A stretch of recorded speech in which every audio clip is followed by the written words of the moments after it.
Minha irmã, meu irmão, estamos vivendo o tempo pascal. São 50 dias que vão do domingo de Páscoa ao domingo de Pentecostes. A cada dia proclamamos a vitória de Jesus Cristo sobre a morte. O Senhor ressuscitou, está vivo.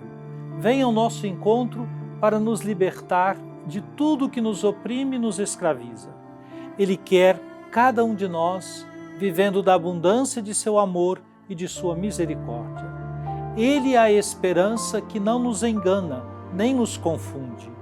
Sua cruz tornou-se para nós símbolo do amor do Pai que vence a morte na ressurreição de seu Filho.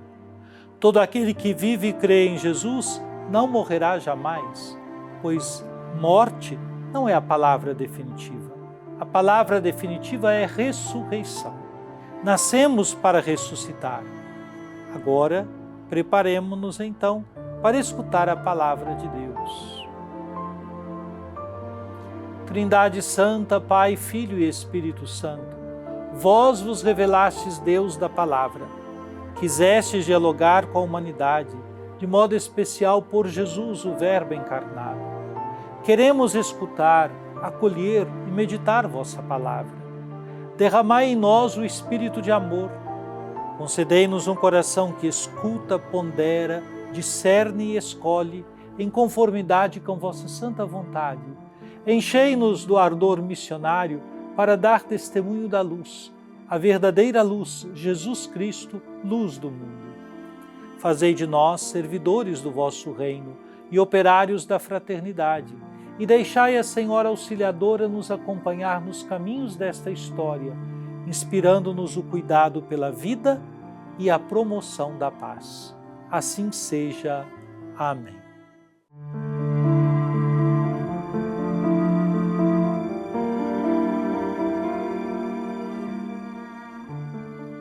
Naqueles dias, os guardas levaram os apóstolos e os apresentaram ao Sinédrio.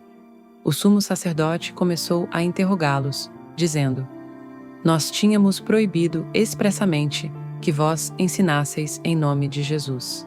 Apesar disso, enchestes a cidade de Jerusalém com a vossa doutrina, e ainda nos quereis tornar responsáveis pela morte desse homem. Então Pedro e os outros apóstolos responderam: É preciso obedecer a Deus antes que aos homens. O Deus de nossos pais ressuscitou Jesus, a quem vós matastes, pregando-o numa cruz. Deus, por seu poder, o exaltou, tornando-o guia supremo e salvador, para dar ao povo de Israel a conversão e o perdão dos seus pecados. E disso somos testemunhas, nós e o Espírito Santo, que Deus concedeu àqueles que lhe obedecem. Quando ouviram isto, ficaram furiosos e queriam matá-los.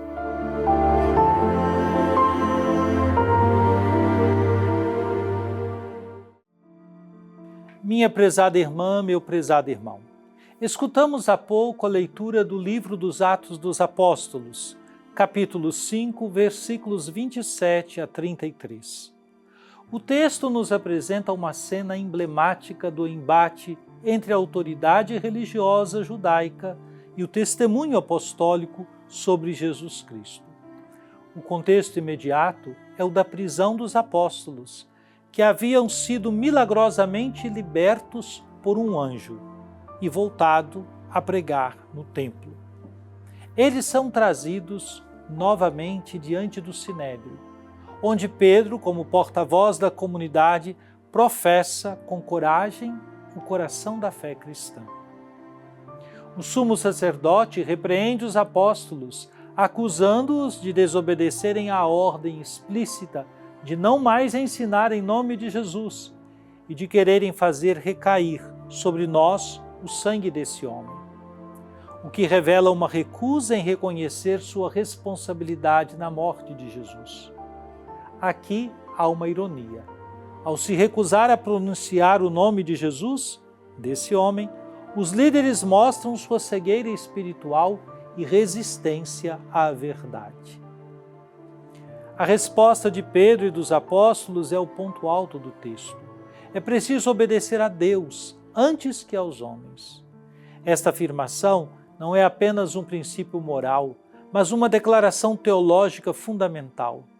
A obediência a Deus está acima de qualquer autoridade humana, sobretudo quando esta se opõe à verdade do Evangelho. Os apóstolos assumem sua missão com liberdade interior e fidelidade, conscientes de que sua autoridade deriva diretamente da ressurreição de Cristo. Nos versículos 30 a 32, Pedro retoma o querigma cristão. A morte de Jesus pelos líderes de Israel, sua ressurreição por Deus e sua exaltação como guia supremo e salvador. A proclamação da ressurreição aqui não é um simples consolo espiritual, mas uma denúncia profética. Jesus, rejeitado e crucificado, foi exaltado por Deus. A obediência dos apóstolos nasce dessa experiência transformadora. Eles não são apenas mensageiros de uma doutrina, mas testemunhas de um acontecimento salvífico que mudou suas vidas.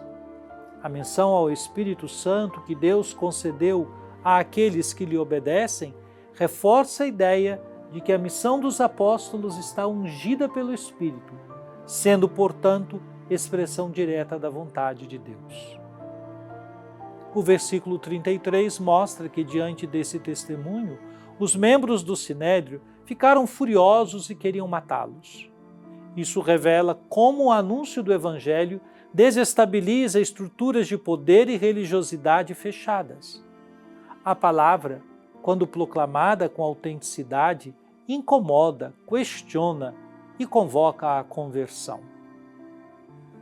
Este texto inspira coragem aos cristãos de hoje. Em contextos em que a fé é marginalizada ou silenciada, os apóstolos nos ensinam a não ceder ao medo, mas a anunciar Cristo com convicção e integridade. A fidelidade à missão evangelizadora exige discernimento e resistência. O Espírito Santo continua a capacitar a Igreja para dar testemunho, mesmo diante da oposição.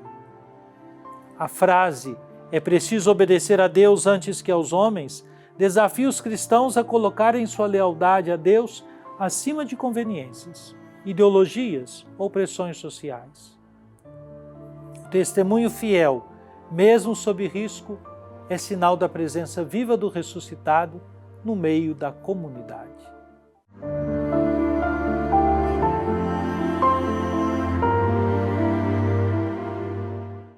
Oremos. Ó Divino Pai Eterno, tendo ouvido e meditado a palavra sagrada, concedei-nos dar testemunho da luz do vosso amado Filho, Jesus Cristo nosso Senhor. Ele que vive e reina convosco, na unidade do Espírito Santo. Amém. Venha sobre você, minha irmã, sobre você, meu irmão, sobre sua família e sua comunidade, a bênção de Deus, Pai, Filho e Espírito Santo. Amém.